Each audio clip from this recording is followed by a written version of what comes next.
In October 1952, at an airfield in Gloucestershire, an RAF flying instructor took off on a routine training flight. It was his third flight of the day, and everything was business as usual. We climbed up through some cloud, and we broke through it at about 14,000 feet. I was somewhat alarmed to see, right in front of the aircraft, framed in the windscreen, 3 circular white discs. And I thought, my goodness. Mick suddenly said to me, "David, did you have anything to drink at lunchtime?" And I said, "No." He said, "Well, take a look right ahead."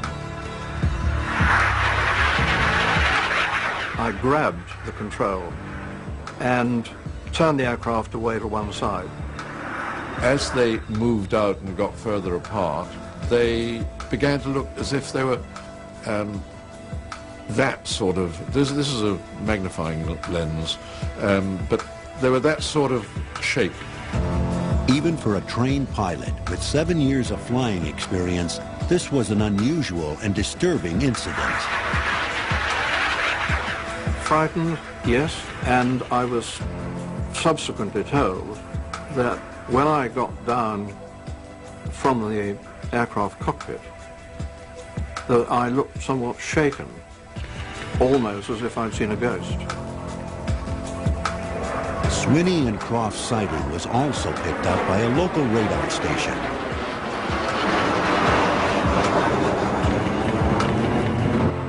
They could see clearly 3 unidentified blips on their tube. Now that surely is a bit unusual. This is among the first of Britain's officially recorded and documented UFO sightings. There's no such thing, of course, as an infallible witness, but when you look at, for example, police officers and pilots, you are dealing with trained observers who, in terms of perception and in the terms of not panicking and in terms of the ability to tell a story straight and factual, these people really are excellent witnesses, and of course the MOD pays more attention to them than, say, a report from a member of the public. Pilots are required to fill out reports for each flight in a logbook. This is Michael Swiney's. His entry reads, 3 flying saucers sighted at height, confirmed by GCI, meaning radar. But David Crofts was cautious in his entry. I felt that if someone picked up my logbook and saw that I had written that I'd seen unidentified flying objects, they'd think I was due for the funny farm. And so I just made 3 ellipses and a query to indicate to me privately that that was the sortie on which we saw these objects. And I shall never forget it.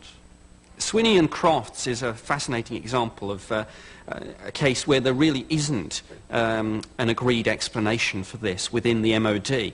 And it perhaps demonstrates the dichotomy that the department faces.